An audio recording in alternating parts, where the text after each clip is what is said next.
Martha Mangelsdorf, the editorial director of the MIT Sloan Management Review. I'm here today with Andrew McAfee, who's a principal research scientist at the MIT Center for Digital Business. Andy has written a number of highly influential books and articles about the ways that trends in informational technologies are changing the way companies do business. Andy, it's great to have you here today. Thanks for having me. In your job at the MIT Center for Digital Business, you have a wonderful perspective on the technology trends that are changing how companies operate. What are some of the most important trends that you see in that area for managers to keep an eye on? So like you say, I have this great vantage point. I feel super lucky because I kind of get to watch the technology world intersect with the business world. Mm-hmm. And the impression that I'm getting these days more and more clearly is of kind of a wave of technology that's really poised to wash over the business world. And like a big wave in the ocean springs up because of a number of factors, this current technology wave has a number of underlying contributors. And they have to do with things like the cloud, which really is a business reality these days. It has to do with this phenomenon of big data. The volumes of digital data out there now are staggeringly big, getting bigger every day. The social computing phenomenon, we are pretty clear now, is not a flash in the pan. It's here to stay. It's getting bigger every day. We're seeing a weird advancement in the ability of computers to do things that used to be reserved for human beings alone. The labels we hang on that are things like artificial intelligence and machine learning, but we looked up a couple years ago and there were computers that could drive cars on American roads in traffic. We used to think that was absolute science fiction. It was just not going to happen in the foreseeable future. Last year we had a computer become the World Jeopardy champion. We were not expecting this. These are pretty astonishing developments.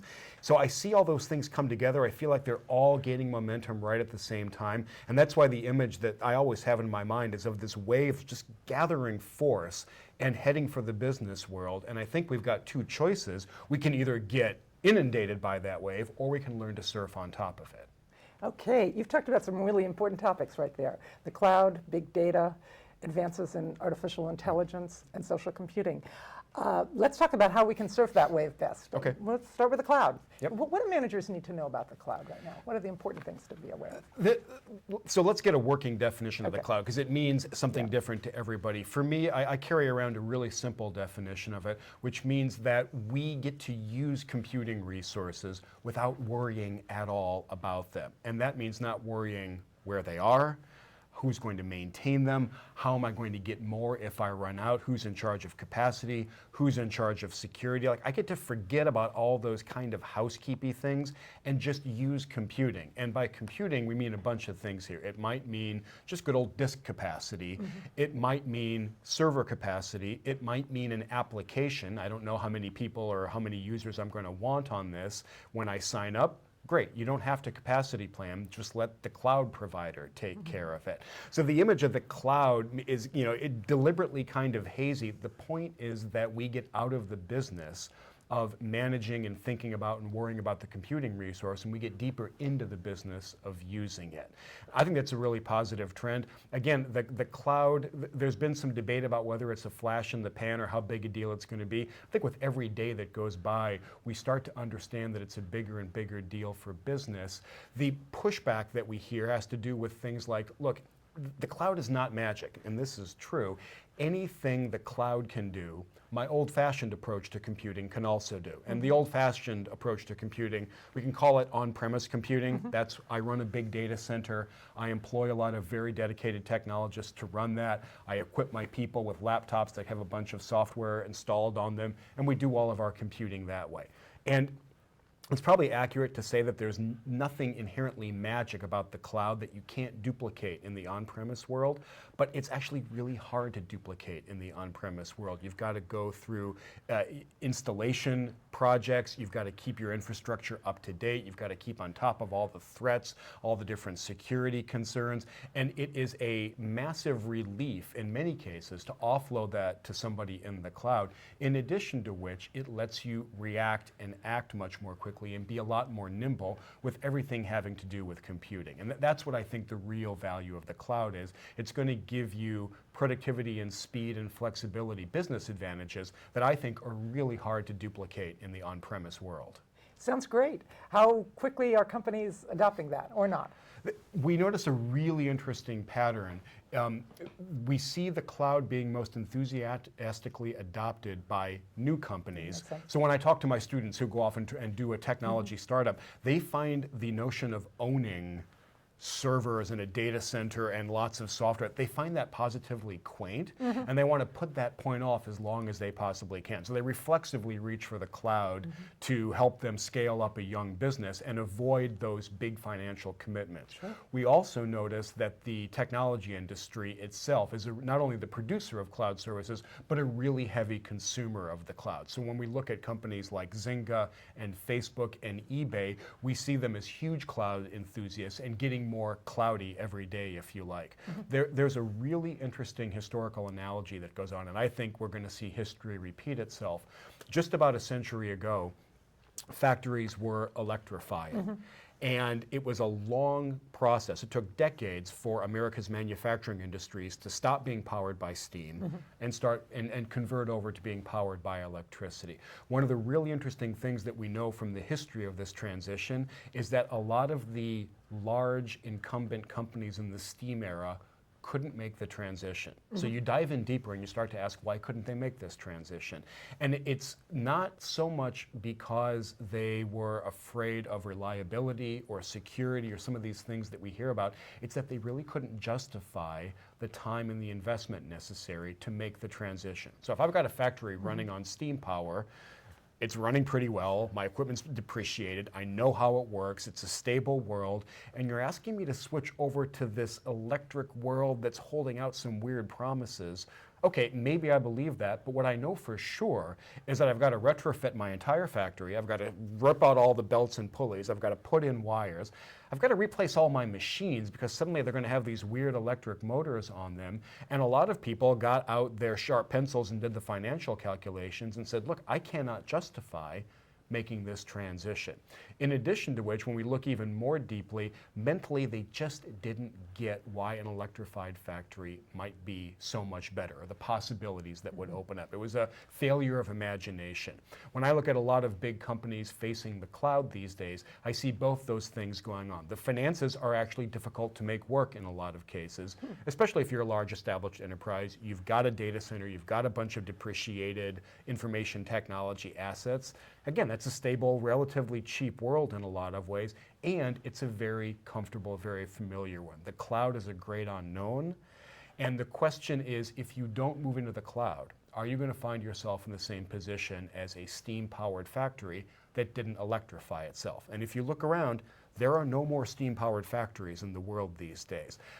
My gut, and I cannot back this up, my gut tells me the transition to the cloud is going to be about as big a deal. It's going to take a long time, but we're going to look back, not next year, not 5 years from now, we're going to look back at some point and say, wasn't that on-premise world that we lived in for a while kind of cute? Remember that? It's in the rear view mirror. So what do I do if I'm an executive in an established company? How should I be thinking about the cloud? The first thing to do is to be aware of the historical analogy, spend some time thinking about it, and think if what you and your professional technologists are doing is protecting the past from the future, or if you have the mindset of protecting the future from the past. I think that second mindset is the really important one to have in this era of ridiculous technology strength and technology capability that's coming at it. I got that distinction from Tim O'Reilly, who I was on stage with at the South by Southwest Festival earlier this week, and he talked about a choice that we have in our policy making in Washington between protecting the future from the past or protecting the past from the future. I really want to protect the future from the past. So when I talk to executives about the cloud, I encourage them to be forward-thinking, be bold. To make that more concrete, do an experiment, do a pilot, pick a piece of functionality, pick a business unit. It's not hard at all to find cloud vendors who will help you do something that you want to do. Pick one, run with it for a while, and see what happens. You're not going to tank your company by an initial experiment. You will learn a lot. Aren't there some security risks associated with the cloud? I would imagine that would also be a big issue for established companies. There are security risks, and fairly serious ones in this day and age. associated with the network. And all companies enough. have a network. They come along with having interlinked computers, important data kept behind a firewall. This is not specific to the cloud. This is specific to everybody who wants to run a bunch of computers all talking to each other. These days, that's about everybody. As I look around, the biggest distinction I can see with the cloud is that there is a fair amount of regulation, and it varies country by country, prohibiting you from, for example, taking data outside the country without the consent of everyone involved. In particular with things like health information, there are a lot of restrictions on where you can put the data and how you can move it with and without different kinds of consent. Those are the biggest legitimate barriers that I see toward moving into the cloud, especially for companies, again, in some industries like healthcare and in some geographies. Europe is particularly sensitive about this kind of stuff. But when I look at the security concerns and the reliability concerns, I see the cloud doing at least as well as a lot of companies' current approaches. And are there particular areas, given that there are some constraints with certain kinds of data, are there particular types of places where you'd recommend an executive try an experiment? I mean, what's the easiest thing to put in the cloud? A couple easy things to do are to put personal productivity applications in the cloud. So there are very robust suites for your document creation, your spreadsheets, your group collaboration. A lot of that stuff has moved into the cloud. Salesforce has moved strongly into the cloud with customer relationship management, Salesforce automation. That tends to be less subject to regulation in a lot of places, so it's a good place to go. And in addition, there are lots of cloud vendors, Amazon, one of the leading ones, that says the next time you want to write a piece of software, don't write it on a server sitting in a data center somewhere, run it on our Amazon cloud. We have this huge, robust, scalable infrastructure for you to go build your next website, your next application, to do your next project there. All that stuff is teed up and ready. It's just a question of being bold enough to get out there. Yeah, you mentioned big data, and that's another component of this big wave that's headed toward us, of all these technology changes. Tell us a little bit about what managers should be thinking about in terms of big data. Why is it so important now? First of all, what is big data? Good question. And why all of a sudden are we hanging the word big off data? The business academic community has been preaching the virtues of business intelligence and analytics, and some of my colleagues like Tom Davenport have been incredibly articulate for a long time about the virtues of having an analytic orientation and using data and software and algorithms to help you with that. So given that really rich base, what's new? Why are we hanging? What's with this word big?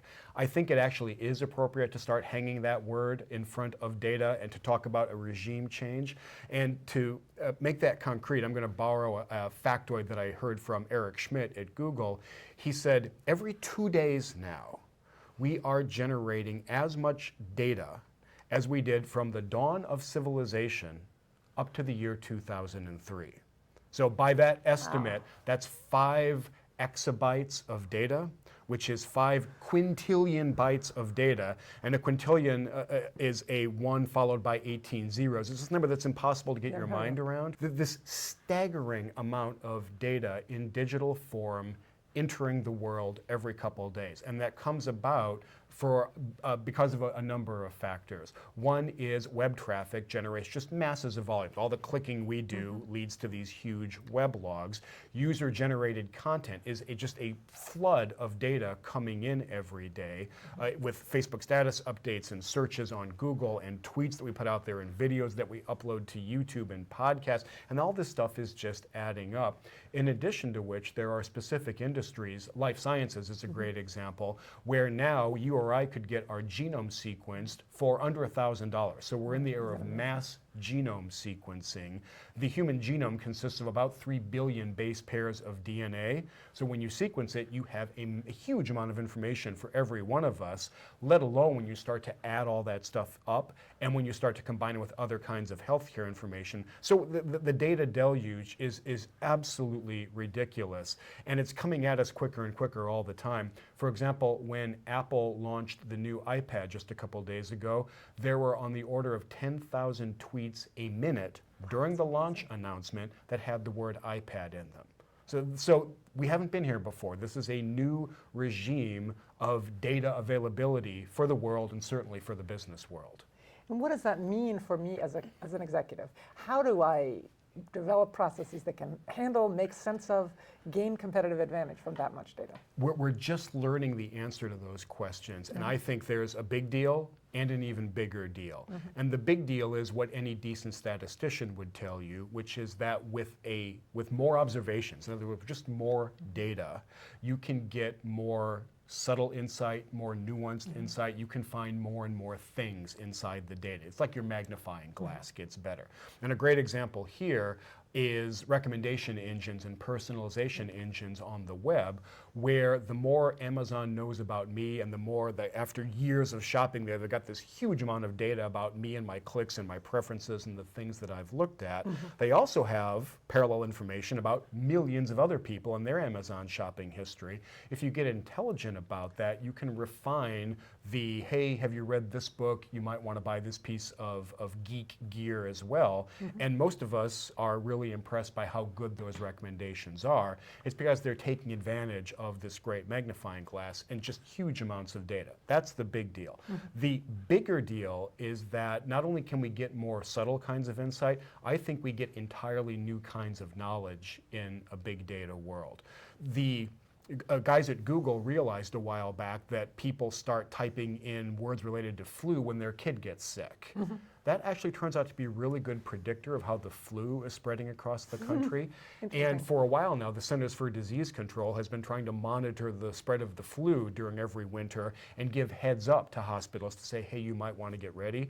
They learned that Google is at least as accurate and at least a week earlier than the CDC. And the previous best methods by the pros we are substantially improved on by this completely ragged, individually generated, freely available Google search data. So this is the kind of insight that we're going to be able to get in a big data world that was unavailable in the previous world of just data. That's why I'm incredibly excited about it. I think that in the big data era, there is a whole new orchard of low-hanging fruit that's going to open up for companies and researchers. We should be super excited about it. IBM, for example, thinks that big data is going to be bigger than any other business they've come across, bigger than the internet, bigger than the PC revolution. I think that might not be hyperbole. Wow.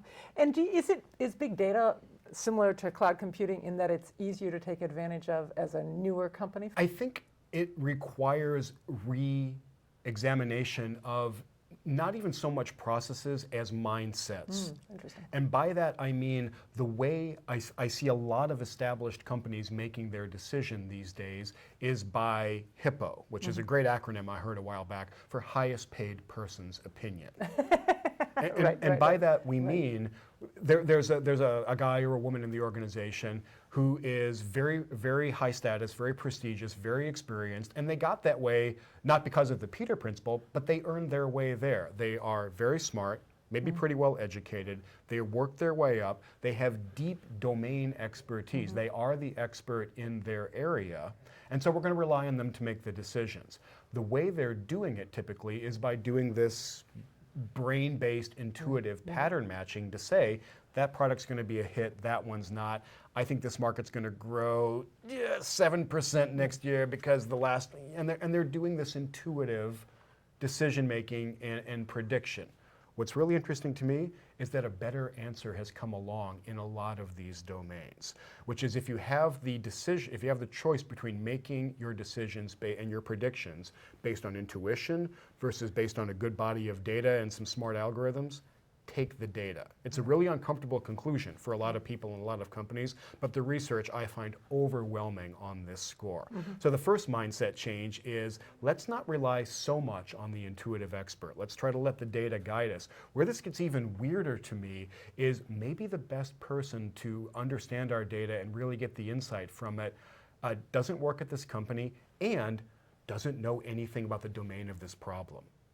We've started to see some really weird results coming out of data science competitions, which is where a company or an organization gives a whole big body of data to this company on the web. One of them is called Kaggle that does this. And anyone around the web can download that huge body of data and start working on it, upload their prediction or their solution.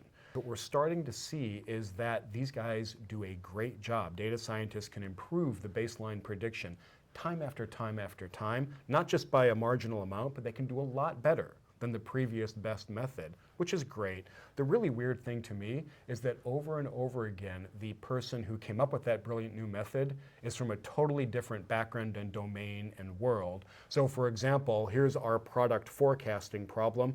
There's a guy over here trained in actuarial science who came up with the best answer to it. Now, we never would have predicted that. We never would have gone to this guy to say, hey, will you please help us improve our product forecasting? But he's demonstrating a flavor of expertise that's incredibly relevant and completely unexpected. And when I talk to the guys who are running these data science competitions, they tell me they get surprised when the solver, the winner, comes from the same domain as the person who posted the challenge. Is it because if you're in the industry, your assumptions color what you think of the data? That might be part of it. We have to dive in more. Right. I don't quite understand this yet. Part of it is that you might have blinders on based on what you've been doing for a long time. Another part of it is that the data science toolkit is a really young toolkit, and different people bring different elements of that toolkit. I think it's still very hard to predict which is the right tool, which is the right set of approaches for this problem. And what I love about this idea of open innovation and open data science is let's stop trying to predict where the expertise is to help us with this particular database challenge. Let's get out of that business altogether and let the world tell us where the expertise is. I think it's the difference between betting on a horse and hosting a horse race. And what companies have the ability to do now in this internetwork, cloud-based world, you can host all the horse races you want. And when I see the results of these data science competitions, I really do start to believe that the geek will inherit the earth.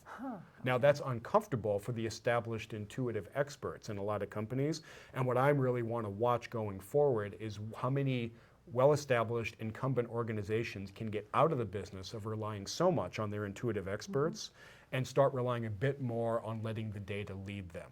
Now the right solution is going to clearly involve a combination, because what my data scientist friends tell me is that you still need the experts and the deep domain expertise to figure out what problem to go work on next. But after that, after you've got the problem pretty well identified, throw it open, let the geeks manifest themselves.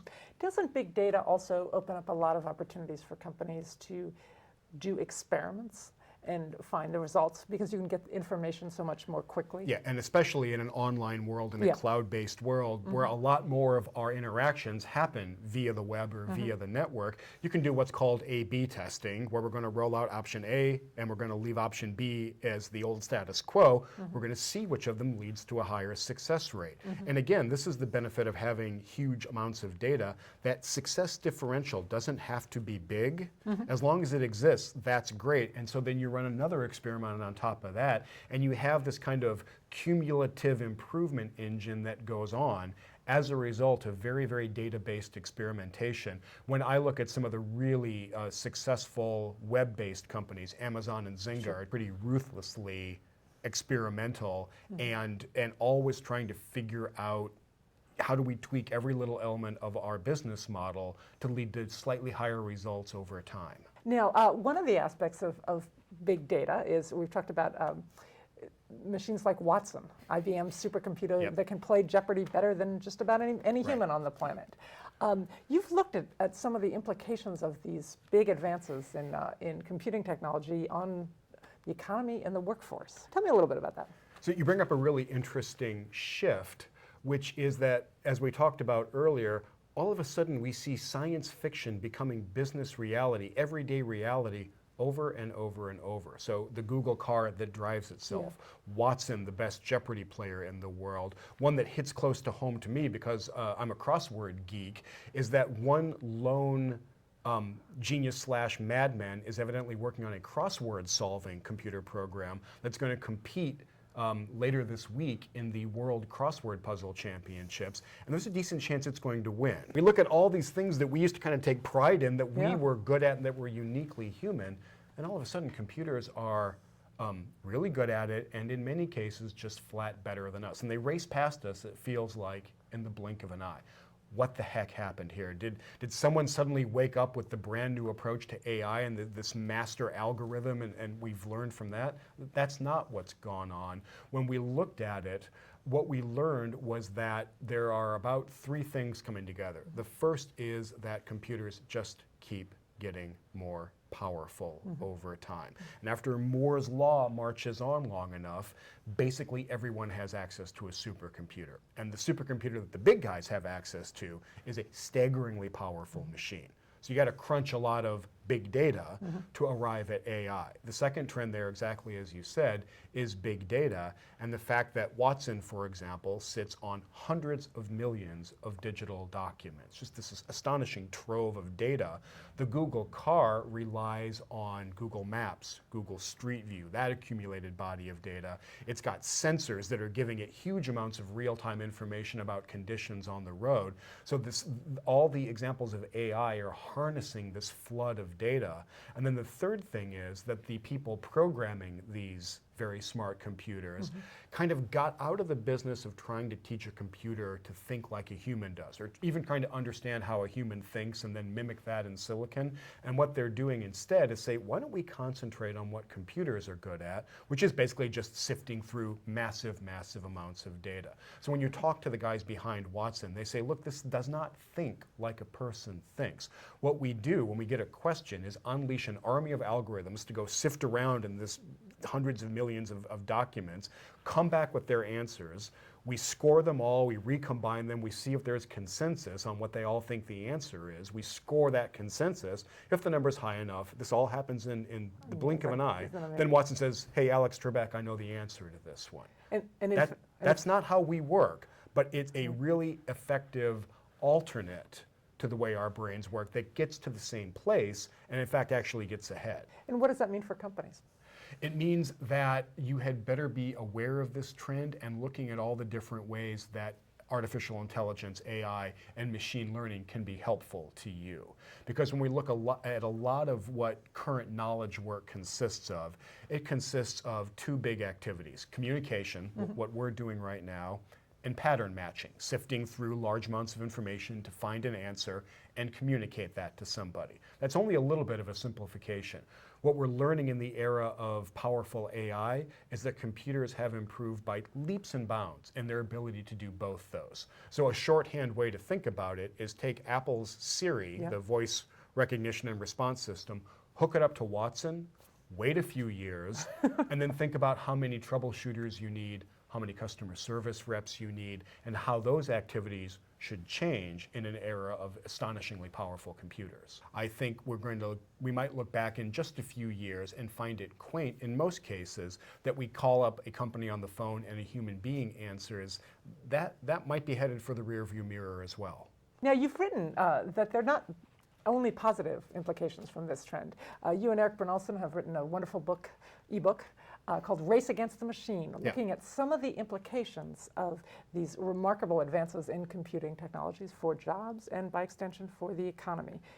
Tell us a little bit about your findings there. So we wrote this book, and the first thing that I really want to stress about it is that we think that this technological progress is astonishingly good news for our society and for our economy. It's going to help us be more productive, and if you have to keep your eye on one single statistic to gauge the health of an economy, look at productivity growth. We think productivity growth, it has been on a healthy upward trajectory, only going to continue in this era of bizarrely powerful computers and devices. So we think this is good news overall, and to underscore that, we put a quote in the book from the physicist Freeman Dyson, who just nailed it. He said, "Technology is a gift of God. After the gift of life, it's perhaps the greatest of God's gift. Technology is the mother of civilizations, of arts, and sciences." And I love that, and I want to be absolutely clear that this is a cause for great optimism, this kind of progress. We wrote Race Against the Machine not to say that, but also to focus on, to the extent that there is a dark side, what's the dark side of this? And the quick way to talk about the problems associated with amazing technical progress is that as computers race ahead, they can leave people behind. They can leave workers behind in particular. And even though a lot of the fruits of technology are available to almost everyone or everyone in a society, it's not the case that everyone still benefits from the labor force implications of technology.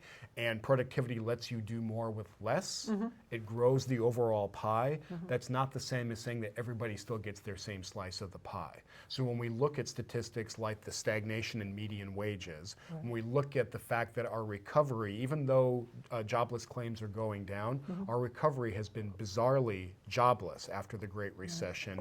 The long-term unemployment problem is a deep problem in the United States, and the number of working age people who have jobs is still very, very low, hasn't recovered very much at all from the Great Recession, and is lower than it's been since we started keeping these statistics. So it appears that there are people who want to offer themselves to the labor force, to the workforce, and they just don't have skills that employers are valuing.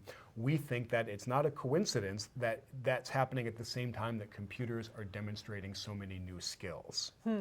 So there's a bit of a cause and effect, not just the two things happening at the same time story there. If the story is right, then as computers start acquiring more and more skills, and as they get better at this pattern matching and very complex communication, I would expect to see a lot more knowledge workers with skills they want to offer the workforce, and the workforce not valuing those skills right now. We should keep in mind that the average American employee is not a manual worker, she's a knowledge worker, but she doesn't have even a college education. So this person is doing, in some cases, lower wage, lower skill, lower education knowledge work. When I look at that, I see a lot of pattern matching and communication, which are squarely in the sights of the new technologies. Now, pretty much since the start of the Industrial Revolution, we've been having technology changes which causes some displacement of workers, but also usually leads to economic growth. Is that going to be what happens here, or is this different now? So I've just articulated a 2-century-old concern, and a concern that has not been well-founded for 2 centuries. And in fact, it's now got a label. It's called the Luddite fallacy. The Luddites were skilled textile workers 2 centuries ago who started smashing looms because they thought that they were going to be put out of work. And then for 2 centuries since then, periodically during times of great technical progress, the Industrial Revolution, the mechanization of farms, the electrification of factories, some really bright people, including John Maynard Keynes, for example, came out and said, we're about to see a big wave of technological unemployment. We really haven't seen those waves so far, and it's because of what I think of as the central dynamic of capitalism is something that Joseph Schumpeter called creative destruction.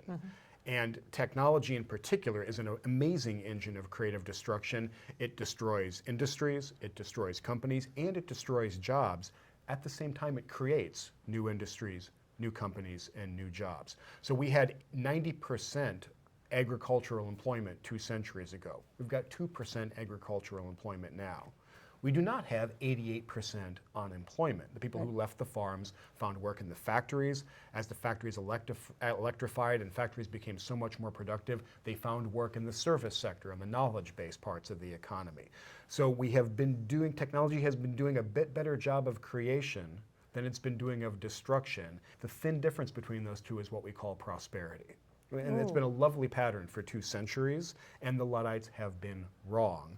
The question is, if anything, what's different now? And I can think of 3 things that are different. The first one is that it's the speed with which computers are getting better. And again, as recently as 2004, we thought that self-driving cars were a science fiction impossibility, basically. Boom, we've got them now. The idea that Watson would beat Jeopardy, the idea that we'd have powerful translation software for so many different languages, this was sci-fi. A few years later, it's reality. So the speed is really, really striking.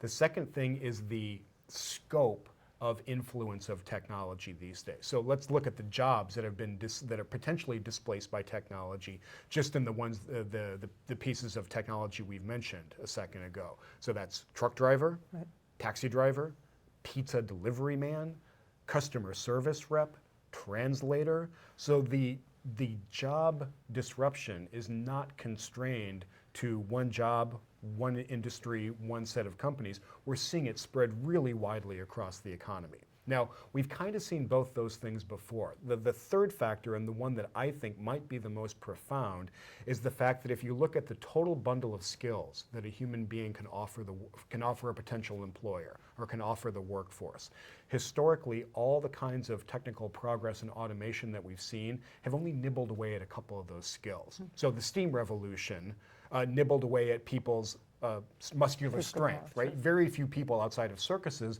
get hired to lift heavy things anymore. The first wave of the computer revolution took away our advantage in adding up long columns of numbers. Nobody gets paid to add up long columns of numbers anymore, but all the other things that we might do as people, computers were no good at. Talking, pattern matching, perception, coordination, all these things were uniquely human. What I see happening is computers eating into the rest of that kind of pie chart of skills in a way that's much quicker than I've ever seen before. So the amount of that pie chart that's left, that's clearly advantageous for humans, that's shrinking. And I think there are labor force implications of that.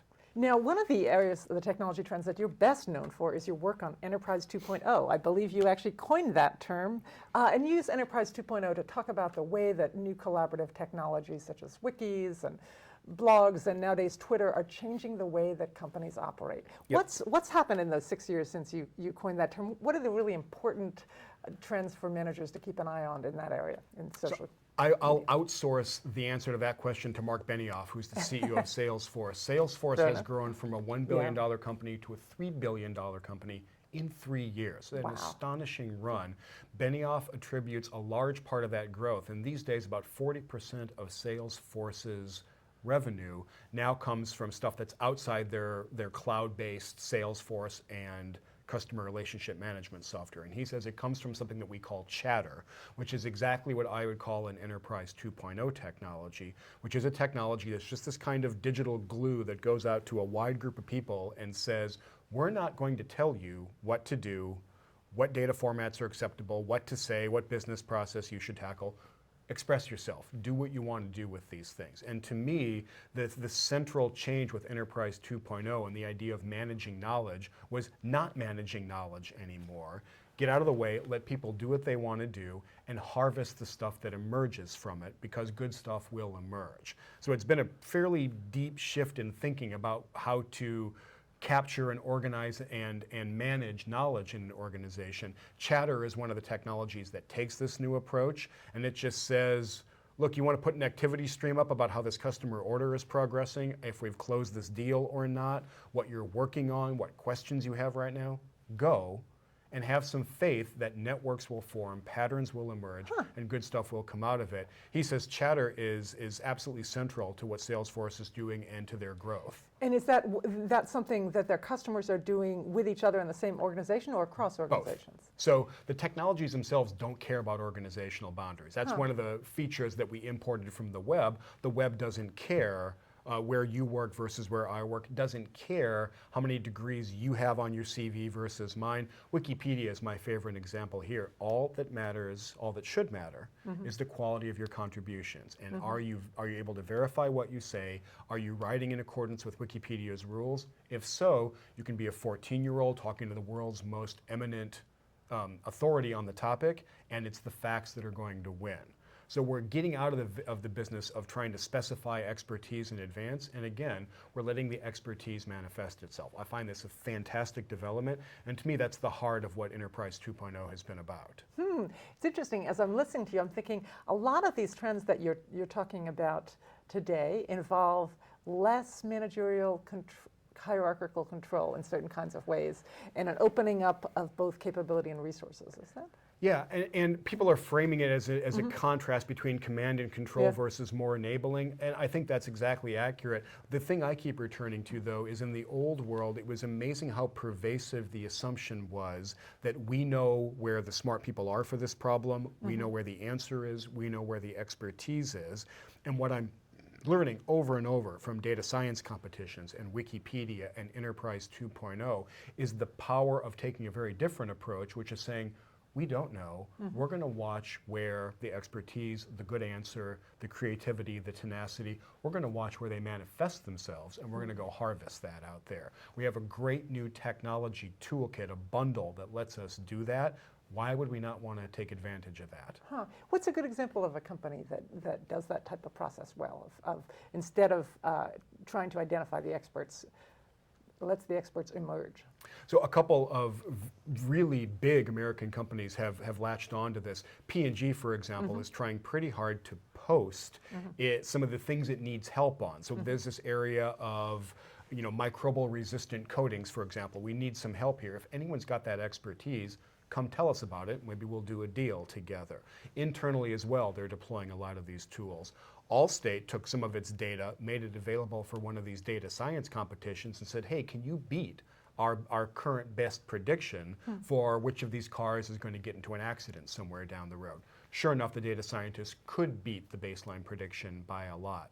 So we start to see examples cropping up over and over of even large, well-established, well-managed incumbent companies saying, this is a different approach out there. Let's at least go experiment with this. In a way, it actually reminds me also of what you're saying about the cloud. Instead of trying to have all the resources in-house and knowing exactly what they are, you're looking for where you find the resources outside. We live in a densely internet-worked world where there is almost an infinite amount of resource available out there in the cloud, where the data volumes are staggeringly big, and we know there's insights to be gained from that. In that world, I think Joy's law becomes even more relevant. Bill Joy was one of the co-founders of Sun Microsystems. His mantra was, the smartest people work for somebody else. And we have so many ways to find out where those smart people are, to work with them, to reward them, to collaborate with them somehow. Again, why would we keep persisting in doing all the work inside the four walls of our enterprise? Our enterprise starts to look extremely small in today's world. So one of the big takeaways is to be looking for the answer wherever it lies, not necessarily within your company. Yeah, and to stop thinking that you and your hippos have the answer to the important questions for your enterprise. You might be the best ones to know what the important questions are. Great. Let your employees, let your value chain partners, let random geeks around the internet help you with those challenges. You'll be really surprised, pleasantly surprised by what happens. Thank you, Andy. This has really been a terrific conversation, and you've given us lots of insights about these important trends, the cloud, big data, the marvelous advances in computing technology, and Enterprise 2.0. Really appreciate it, and thank you for coming today. Thanks for having me. And thank you for joining us.